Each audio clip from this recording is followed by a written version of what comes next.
there always seems to be a lot of talk about processes and standard operating procedures. And I think a lot of times we talk about these things in the abstract, but not actually looking at real life examples, seeing how we can do it. We get super focused on the tools that could be used and what tools are best and this and that. And when I actually start talking to people and kind of digging into it, I realize there's just nothing there to start with.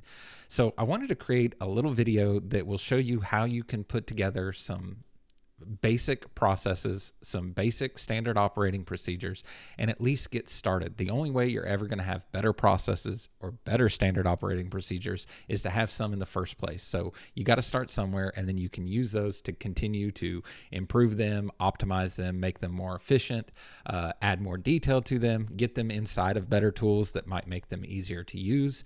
But for the purpose of today's video, I'm going to use nothing but free tools on my computer to show you a way you could think about this. I'm not saying this is the way to do it. I'm not saying this is the best way to do it or the only way to do it or how you should even do it or that you should use these specific processes that I'm going to lay out. But it's going to be a very raw video.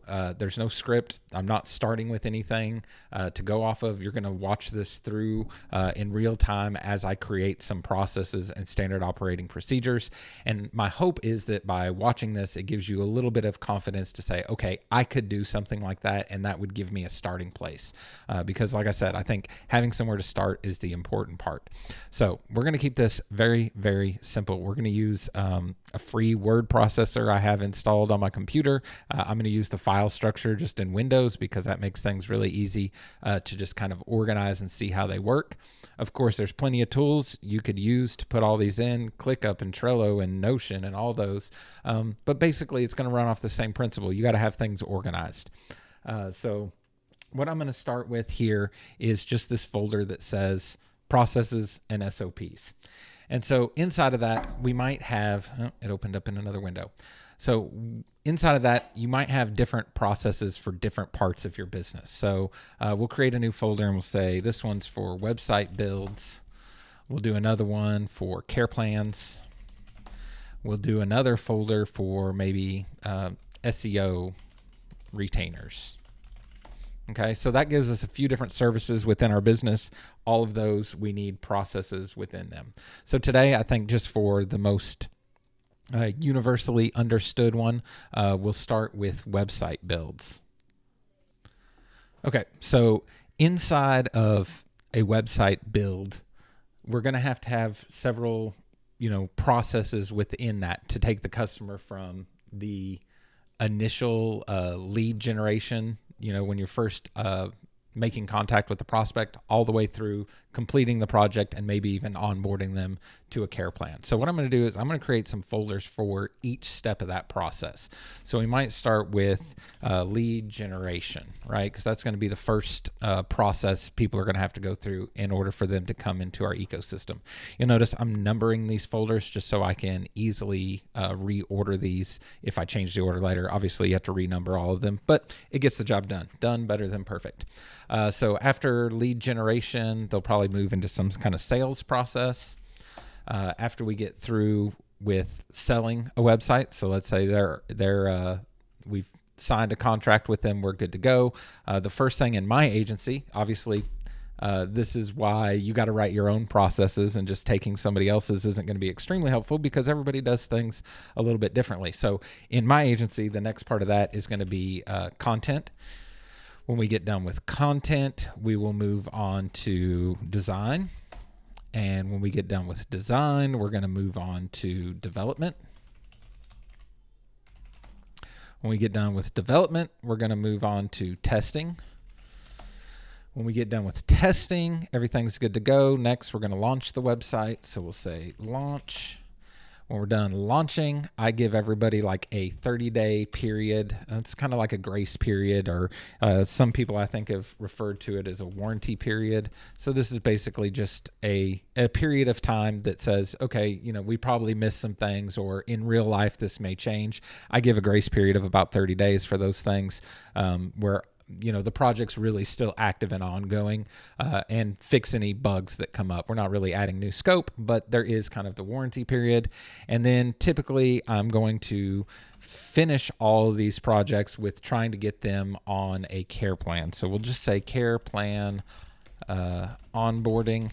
Of course, inside that, we might have additional processes like selling the care plan, getting them onboarded, all those kinds of things. But this is a starting place, right? So when we look at, our initial sales, or our initial processes and SOPs, one of them we have inside here is website builds. Within website builds, we have a lot of different processes that we might go through. So the process for our website builds looks like this. It looks like lead generation, sales, content, design, development. But inside of each one of those, we're going to have a process too.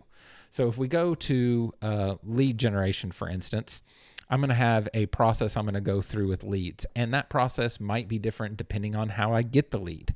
So I'm going to need some kind of set of procedures for to kind of govern how I'm going to behave and react to when those different kinds of leads come in.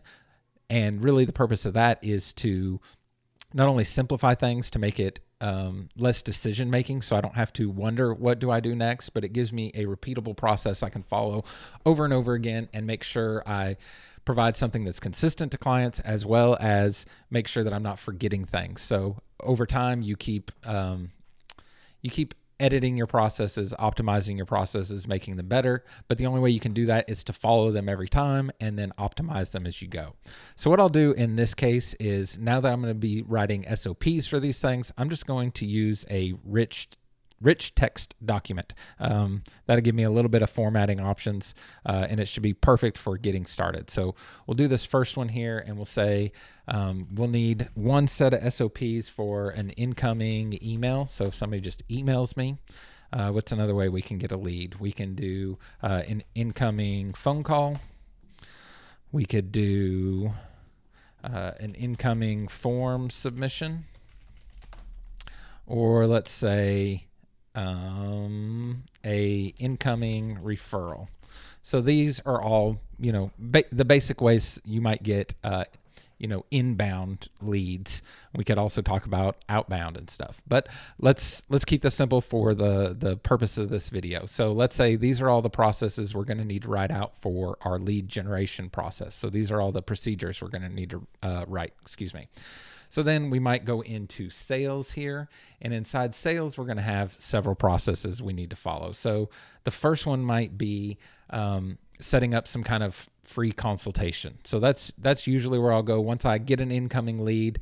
Throughout that process, that SOP is going to end with me scheduling a call with them. So we might say the first thing is a free consultation, and we're going to have to write out a process on how that works. And then after that free consultation, we're going to do some kind of estimate for them. After an estimate, we're going to do some kind of project discovery. This could be paid, this could be free. It depends on how your systems work. Again, this is why you got to write your own processes. After that, I might do a proposal. So difference between an estimate and a proposal, usually I'm trying to eliminate people quickly that I know aren't a good fit. So between a free consultation and giving them some kind of estimate, as in this is going to be between $5,000 and $10,000 and take 6 to 12 weeks to complete. If I can qualify them out at that stage, I don't have to go into any kind of deep discovery or do any kind of in-depth proposal. So I'd rather not do that if I don't have to. I realized I used the wrong kind of document there. So we'll say proposal. And then after the proposal, I'm going to have to get payment from them. So we'll just say payment, and that could be setting up invoices, setting up some kind of schedule for those invoices, sending them emails to let them know how I need to get paid and all that. So we'll probably need some processes on that as well. And then we'll do, I guess after that, project onboarding. So project onboarding. And that's really, for me, that's more part of the sales process. I don't know. I guess that could be moved into a further process, but for the time being, we'll say that's part of sales. And we can always change that later. So it's not a big thing. So inside content, we're going to do the same thing. We're going to have, obviously, I'm not going to do this for all of these in this video, but just to give you an idea, we might have, for first, we need to sitemap, right? So before we even know what content we need to plan out, what pages the site's going to have, right? And so we're going to walk through the same process, just like I did with lead generation, just like I did with sales. And we're going to go through and just make blank documents for each one of these processes. So I like to kind of map all this out first so I can see a big global view of what all needs to get accomplished and how all these things kind of lead into one another.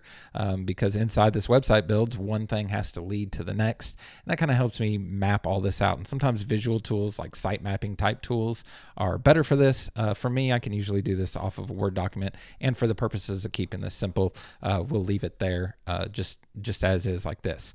So let's look at what we'd actually have to do once we get in there and need to actually write the processes for things.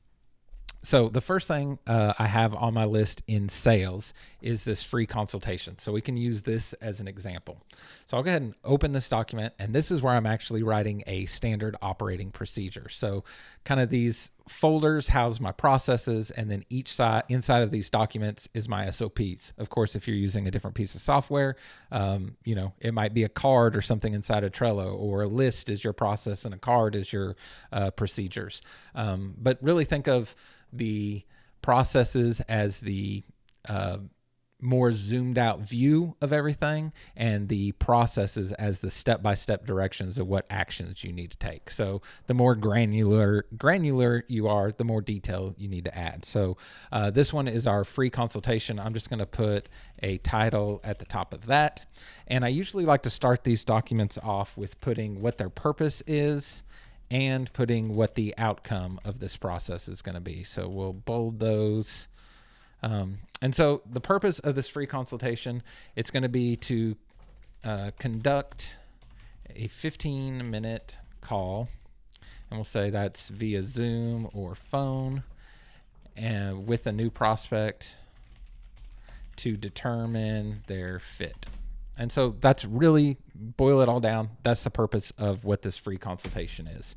And the outcome of this is I'm either going to refer out a bad fit prospect, or I'm going to move a good fit prospect to the next phase. So let's see, the next phase here is, our next phase would be, I'm back in there, into discovery. Or excuse me, into estimate. So move a good prospect to estimate.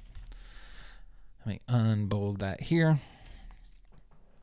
Okay, so that gives us kind of the outline of what we want to do with this free consultation SOP. Here's our purpose, here's our outcome.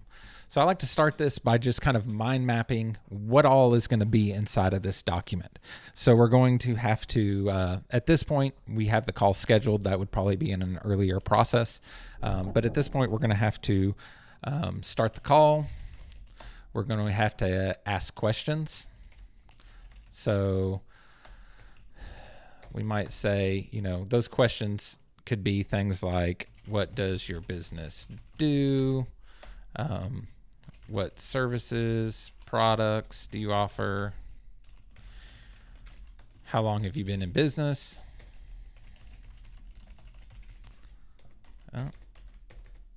What are your goals? What does the website need to do? Like functionality,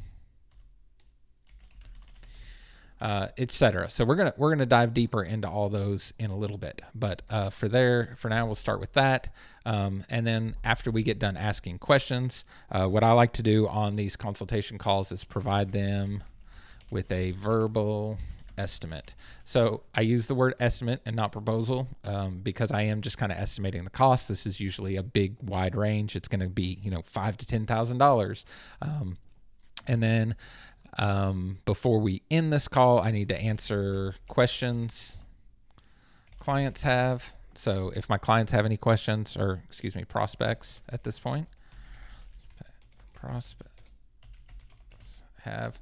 So answer any of the questions they have, and then tell them the next steps. So that's basically what this SOP is going to cover, how I need to step by step do all these things. And this is really just an outline. I'm going to go back here and kind of cross these things off as I do them, mark them off, and then this bullet pointed list probably won't end up on my finalized document. So the first thing I'm going to need to do is I'm going to create a new heading here, and we'll just say step 1, and we'll say we need to begin the consultation call. And then we might need some step-by-step instructions here.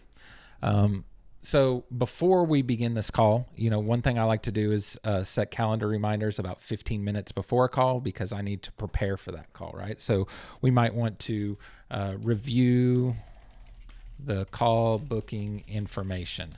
So when people schedule a call with me, they'll have to put in a reason they're scheduling the call. I like to go back and read that before I start the call. We might want to review any prior communication. So that could be emails, form submissions, etc. So anytime we've talked with this client before, we probably need to review all of that. Okay, and then we need to start the call. And so this is going to be one of those things where this kind of depends on how we're conducting the call. A minute ago I said if it's via Zoom or via phone call. So we could say, if Zoom, and have our instructions for if it's Zoom. So if it's Zoom, I want to start the meeting 5 minutes early to ensure all the tech is working. Camera, microphone, etc. So you know how Zoom is. Sometimes it works, sometimes you have trouble. So let's make sure you can see me and hear me before the client gets on the call. If phone, I want to, I want to make sure I have the contact information handy, and I want to call exactly at the scheduled time. So that gives me some expectations, right? So to begin the consultation call, I need to first review all the booking information. I need to review any prior communication, and then I need to start the call. Well, what does start the call mean? Well, if it's Zoom, I need to start 5 minutes early and check and make sure everything's working. If it's the phone, I need to make sure I have the client's phone number handy and I'm ready to go right on the scheduled time. I like to call at the exact minute the meeting's supposed to start. Okay, so that gets us through kind of this first step in this procedure. So we'll create another heading here, and we'll say O2, and this is conduct consultation, which is going to probably involve a lot of things. So we'll look at what this could be. We've kind of already done this here. I'll go ahead and highlight that since it's done. So this part of the call, we're going to be asking a lot of questions. And when I think about conducting these calls with clients, I'm asking a lot of the same questions over and over and over again. So I could put all those questions here in my SOPs. So I could make a list of all the questions I want to make sure I ask. However, I'm also, trying to think this through in practice. How is this really going to work? And what would be more handy is to have another document that I can clone as like a template for having the questions handy and filling them out, right? So what we could do here is kind of create a second part of this process. So we could say a new rich text document, and we'll call it O1A, and we'll say consultation questionnaire. And that should nest it right under here. And then we could use this document to actually write out our questions. And so my thinking here is consultation questionnaire. I can't spell. My thinking is here, I will have this as like a master template that I can clone and reuse, and we can actually write all those processes of cloning and reusing it into this consultation SOP. So let's just move on to this, I guess, for a second, and we can look at, which questions we might want to be asking. So again, we'll probably start with defining some kind of purpose.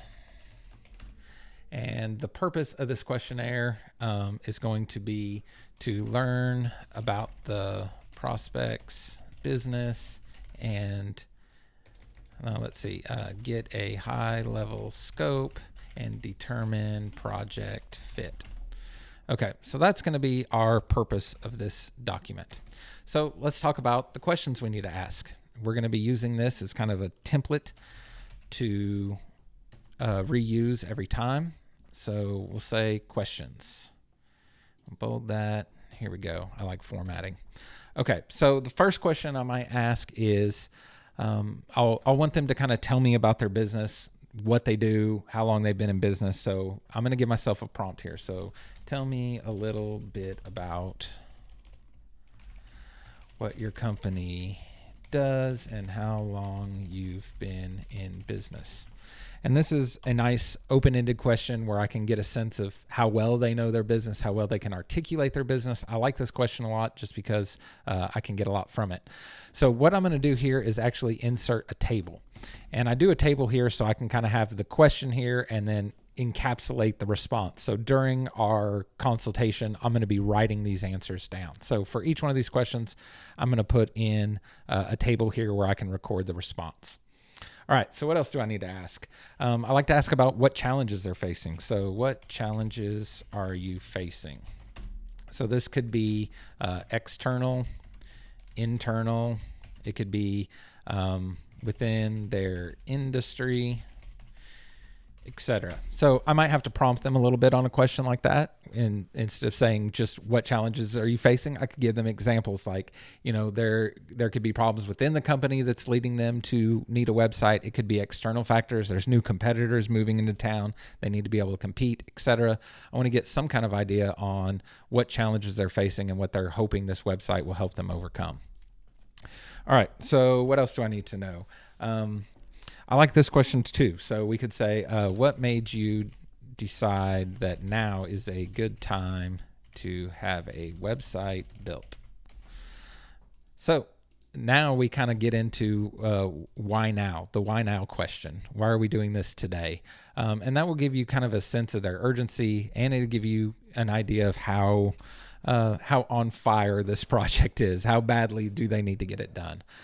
So I'm just spitballing here. Obviously, you would go through and put in the questions you want to ask, and what makes sense for your business, what information you need to gather. If we go back and look here at what the purpose is, all these questions need to get us to this end goal, which the purpose is to learn about the prospect's business, which we're doing right here, get a high level scope, and determine project fit. So we need to get project scope. So what are your goals with the new website? Okay, that's a pretty good one. So they might be able to give us some kind of goals of what they want the website for, what they hope it does for them. We might talk about functionality. So what do you want your visitors to be able to do on your website?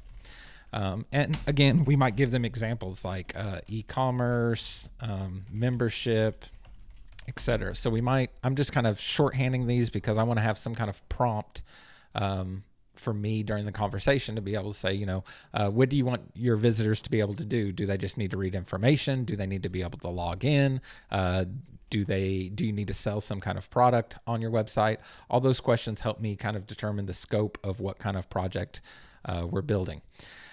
Now, so that'd get us some kind of high level scope. We're not going super deep, but we need to determine this project fit too. So we need to see, is this something we can help with? We have some kind of sense now based on the scope of the project and what their goals are, if we can help with this or not. But another question might be, do you have a budget? Now, some people like this question, some people don't. You're not always going to get honest answers this early in the process, but maybe it's no harm in asking. Obviously, again, I'll reiterate, this is why we all write our own processes, because we all do things a little bit differently. Another good one to determine fit is, do you have a deadline? So do you have a deadline of when this project needs to be completed? Okay, so that'll give us some kind of idea. And we'll insert a table. And we'll give ourselves a little extra room there. Okay, so obviously you're going to go through here and put in all the questions you want to make sure you answer, right? But this gives you some kind of idea. We're literally just writing out the process of step by step, what questions do we need to ask. So now that we have this questionnaire in place, let me go ahead and save it. And then we'll close this one out. We'll go back and look at this SOP for the consultation. So we might actually need to change the order of operations around a little bit. And this is why kind of just spitballing all this makes sense. So we might actually say the first thing is to prepare documents for consultation call. So now that we have a document that we need to clone and have ready, then we might need to prepare for that. So we'll say the first thing we need to do is make a copy of, let's make sure we name this thing correctly. It's O1A Consultation Questionnaire. O1A Consultation Questionnaire. We'll make a copy of that. Number 2, we need to rename the document to include prospect's company name. So when we clone this document here, let's say we just copy it, paste it. We need to, change this to consultation questionnaire hyphen, Bob's Burgers, whatever we need to do. That's just an example. So that would be another step in the process. There is we have to rename the document, and then we need to save the document. We have to decide where we're going to save it because we're obviously writing the exact instructions of how we're going to do this. So we need to save the document. We'll just say into Ogle prospects folder on C drive. Okay, so maybe that's a fictitious place on my computer where I know this needs to be saved. So now to start this free consultation, we know we have to prepare the documents. So we can make a copy, we can save it, we're good. Now this changes to number 2. We begin the consultation call. So we need to review the booking information. We need to review any prior communication. We need to start the call. And now we have that document in place. Hopefully there we go. So now we have that document in place. Now we need to, you know what, we might even want to do this as a separate one here since this kind of changes things. There we go. Conduct consultation. Okay, so step 1 of consultation is we need to take the client, prospect, through the consultation questionnaire and answer each question. Okay, so that's pretty self-explanatory.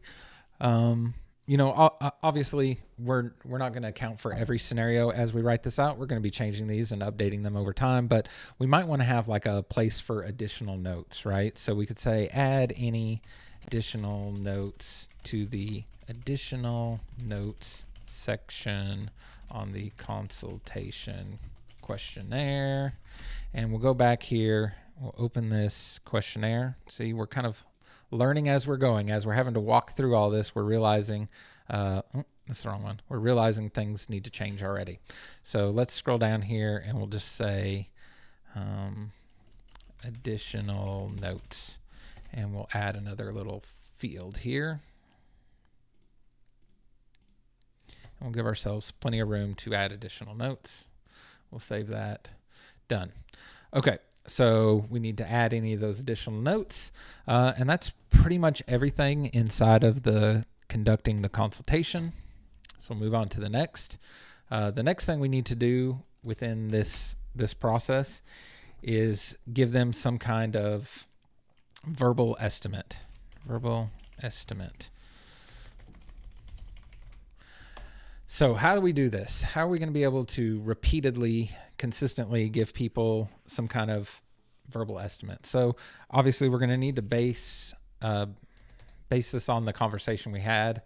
So we'll say based on the conversation conversation and client's budget. Give the client a rough idea of what the project should cost and how long it will take to complete. And obviously this is up to some interpretation. You can't do this exact every time, but you can usually get answers to all those questions and say, okay, well, this is going to be, a $5,000 project or a $100,000 project based on some of these questions. You'll have some kind of idea. And we could say some further instructions to this, like use big round numbers. Example, $5,000 to $10,000. And so the point of that is to just see, are we even in the same ballpark with the customer? Did they think this was going to be $100? So by giving them this verbal estimate, we can see if we're even playing the same game as the customer. Okay, so we'll give them the verbal estimate. That's done. We'll go and make the next step. And we'll say the next thing here is we need to explain to them kind of what will happen next. So explain next steps. Okay, so we kind of have a decision tree here. If the client's a good fit, if the client's not a good fit, and that's going to kind of determine how we have to move forward from this point. So we'll tell the customer, let's see. If good fit. We'll start with that. So we kind of know this is a decision we need to make. We'll tell the client what needs to happen next. So we need to explain the next steps. And the next steps are write up a written estimate for the project. And the purpose of sending this over, writing up an estimate versus just the verbal one I've given them, is really to make sure they can share it with the team, review it for your review process. So they can go back and review that. After they get that, they're going to have to accept the written estimate in order to move forward. And once they accept that estimate, we can schedule a discovery, we'll say a 1 hour discovery call to scope out the project in full to provide a proposal. Okay, so if the prospect's a good fit, we'll say, hey, what I'm going to do is write you up an estimate so you can review it with your team. After you review it, you can accept the estimate in order for us to move forward. And once you accept it, we'll schedule another call for an hour-long discovery call so we can scope out the project in full. So if you charge for discovery, you could add that here. You could say, pay deposit on discovery call, whatever it may be. So that just kind of gives you an idea. Obviously, you have to adjust all these things to where they make sense for your business. Now we could say if bad fit, which obviously we're going to have some of those too. We could say explain the next steps. And the next steps might be, we could follow up via email with recommendations and or referrals. So, if somebody's not a good fit, I don't like to just tell them to go away. I'll usually try to tell them, give them some kind of leads on where they can go. So, that might be a DIY solution for someone with a low budget. It could be another developer that has the right skill set. So that kind of, if the customer, if we go through this process and they're not a good fit, I can say, hey, what I'll do is I'll follow up with you after this call via email, and I'll give you some solutions that might be a better fit for you, or, help you get this completed in another way. All right. Next, let's see. Number 6, we're going to answer any questions and overcome objectives. objections. There we go. So we're thinking about this little outline we did. We got to start the call. We got all the ask the questions done. We've provided them with a verbal estimate. Now we need to answer any questions the prospects have. All right. So, a good way to do this might just be ask the prospect if they have any questions or concerns. One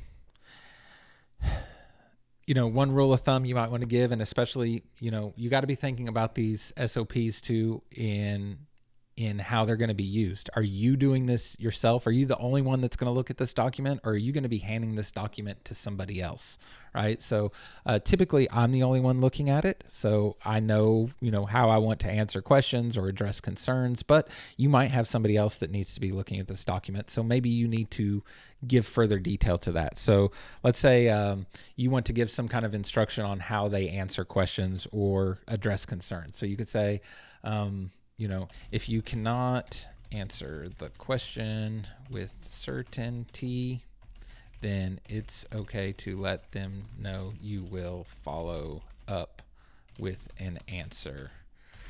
So that might be one good direction to give people. If they can't answer the question, then obviously you don't want them to just make something up. I've done that way too many times and, dug myself a grave on projects because I answered things out of my butt. So really this step's going to happen fairly organically. We can't plan for every question they're going to ask, but we need to know that we need to ask them, do they have any questions? That's going to make them feel better if we address any of those questions they have. And finally, we have to end this call. I don't think we have anything left here. Tell them the next steps. We did do that. We just kind of did it earlier.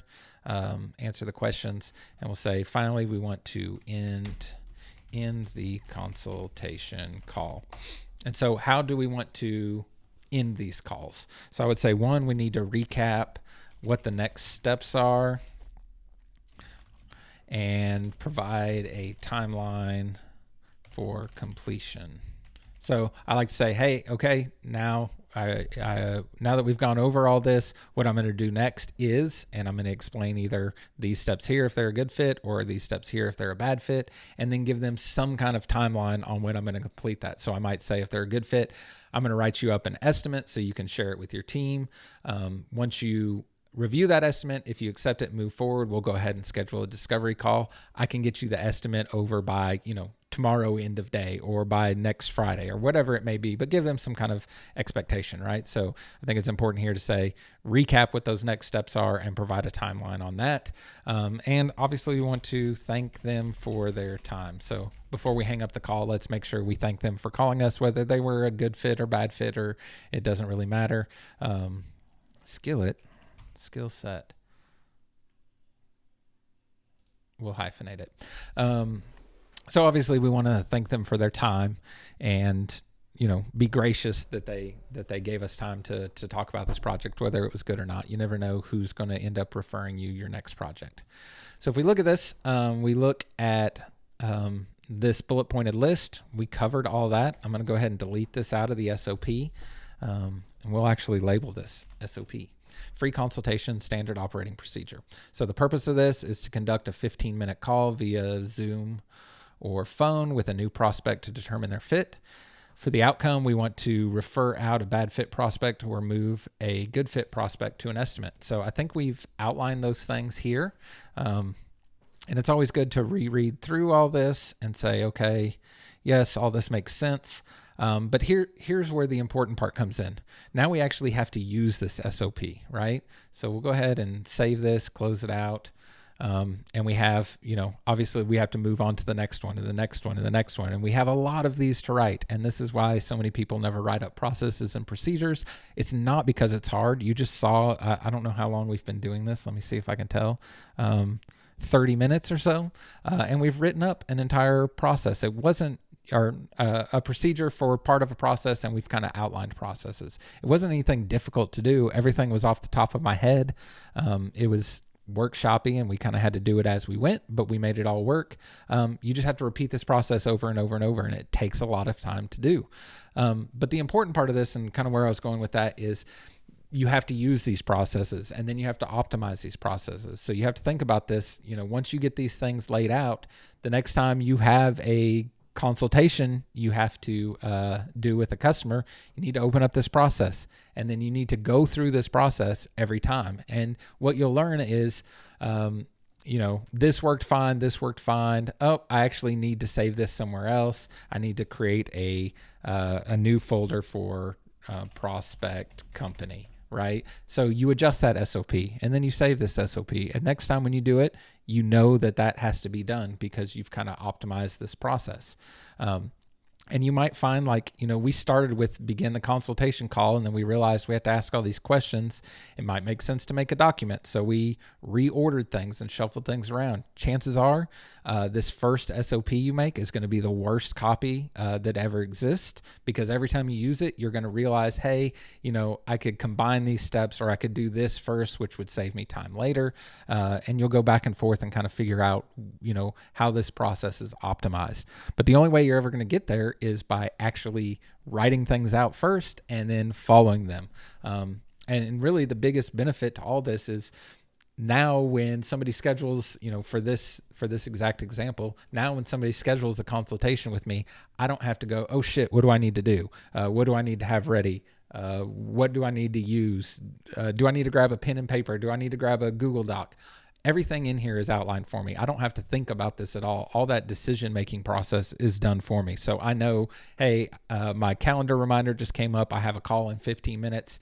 Let me open up my procedures and see what I need to do. So I open this up and I say, okay, I need to make a copy of this document.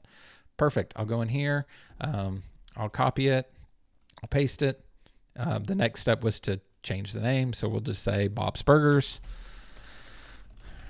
Perfect. And then I need to save this in the appropriate file. So I might cut this out, go on my machine, find wherever I need to save that file, and save that file out.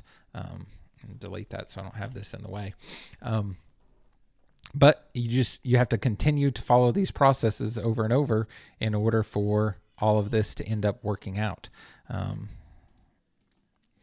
But hopefully this is helpful and like a real life example. I know it's long and rambly and I made mistakes, but I think that was really what I wanted to encapsulate in this video, is to show you it's a little bit messy, it's trial and error, but it's not difficult to do. It just takes time investments.